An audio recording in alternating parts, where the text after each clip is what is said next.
নমস্কার বন্ধুরা, আমি তনু আর তনুর রান্নাঘরে আজ একটা গ্রামের খুব সুন্দর মনোমুগ্ধকর দৃশ্য তুলে ধরব। বন্ধুরা, আমরা সকাল দুপুর খুব সহজেই হাঁড়িতে চাল বসিয়ে দিই ভাত রান্নার জন্য, কিন্তু আপনারা কি জানেন সেই চালের ইতিহাসটা কি? আর কতটা সুন্দর, আর সুন্দরটাও কতটা ভয়ঙ্কর, কষ্টকর, সেটা এই ভিডিওটা দেখলে একটু হলেও বুঝতে পারবেন।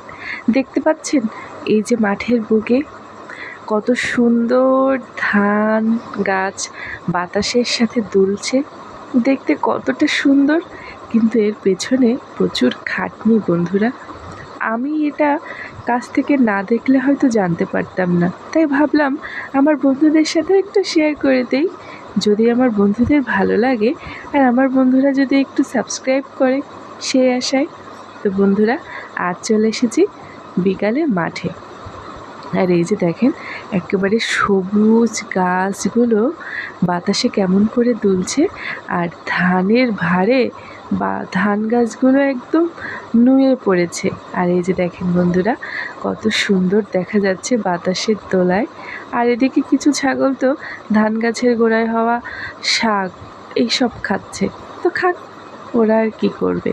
আর এদিকে দেখেন বন্ধুরা, যারা কৃষক এই দুপুরে গরমে যারা এসি বা ফ্যানের নিচ থেকে উঠতে পারছে না, আর এই ধরনের মানুষ, গ্রামের মানুষ যারা খেটে খায়, যাদের কাছে জীবনের স্বাদই শুধু কষ্ট, তো তারাই দেখেন বন্ধুরা এই যে ধানের বোঝা ঘাড়ে করে নিয়ে এই রোদে ধান কেটে সেই ধান গুছিয়ে এই যে ঘাড়ে করে নিয়ে যাচ্ছে বাড়িতে।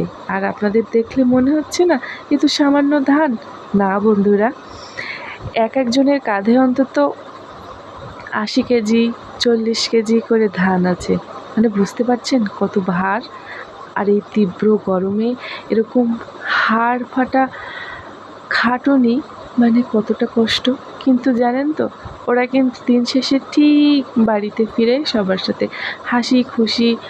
এই কষ্টটা ওদের কাছে কষ্ট না, যদি কিনা ফলনটা ভালো হয়। তো আমরা কি করি?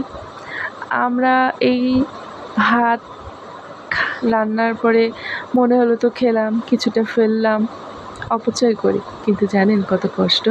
বাড়িতে এরকম করে কৃষকেরা ধান সব বোঝাই করে ধান থেকে, মানে ধান গাছ থেকে যে বিচুলি থেকে ধানটা আলাদা করছে এরকম মেশিনের সাহায্যে।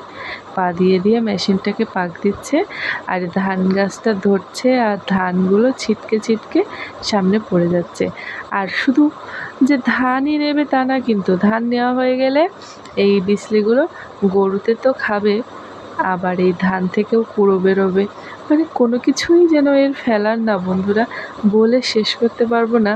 এই দৃশ্যগুলো নিজের চোখে না দেখলে আপনাদের সাথে হয়তো এরকমভাবে বলতেও পারতাম না। তো যাই হোক, আমি দেখেছি কাছ থেকে, তাই সেখান থেকে আমার না বন্ধুরা এক মুঠো ভাত নষ্ট করতে গেলেও ভীষণ কষ্ট হয়। যে না, এই কষ্টের পর আমরা কত ভাত নষ্ট করে ফেলে দিচ্ছি ইচ্ছা মতো, মানে কোনো গুরুত্ব নেই। কিন্তু এটা করবেন না বন্ধুরা। এক মুঠো ভাত জোগাড় করার জন্য এরকম গ্রামের অনেক কৃষক কৃষানীরা কষ্ট করছে দিন রাত। হ্যাঁ, তারা কিন্তু অর্থের জন্যই কষ্টটা করছে, কিন্তু জানেন তো কখন যেন তারা এই কাজটাকে ভীষণ ভালোবাসে। তো ধান তো ঝাড়া হয়ে গিয়েছে, দেখে নিয়েছেন। এবার কিন্তু বিকালবেলায় ধানটা ভাপ দেওয়া হয়েছে গরম জলে, আর কাল সকালে এটা সেদ্ধ করা হবে। আর সেদ্ধ করে এই টানা রোদের ভিতরে পাতানো হবে। গ্রামের একটা মজার ব্যাপার কি জানেন বন্ধুরা? প্রত্যেক বাড়িতে বাড়িতে ধান চালের কাজ করে, আর উঠোন ভরা ধান পাতানো থাকে। আর সেই ধানে পা দিতে ভীষণ ভালো লাগে। হ্যাঁ, রোদ, কিন্তু দেখতে তো ভালো লাগে। আর এই যে দেখেন এত বড় বড় চুলো বানানো থাকে সব বাড়িতে, আর এই চুলোর করেই ধান সেদ্ধ করা হয়। তো বন্ধুরা, আজকের ভিডিওটা আশা করছি আপনাদের একটু হলেও দৃষ্টি কাড়বে, আপনাদের ভালো লাগবে।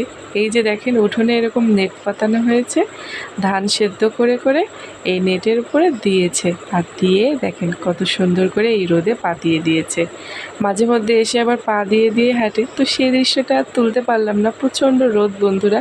তাই আমি একটু চেষ্টা করেছিলাম ধানে পা দেওয়ার, কিন্তু জানেন তো বন্ধুরা, আমি পা দিতেই পা তুলে নিলাম, কেননা আমার পায়ে ফুটছিল। আর ওই সেই ধান মিলে পাঠানো হয়, আর মিল থেকে এরকম চাল হয়ে ফিরে। এই যে দেখেন, আহারে আমার চাল মনে হচ্ছে অনেক শক্ত করে ধরি।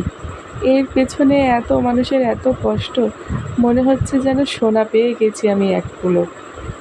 আমার ভীষণ ভালো লাগে বন্ধু।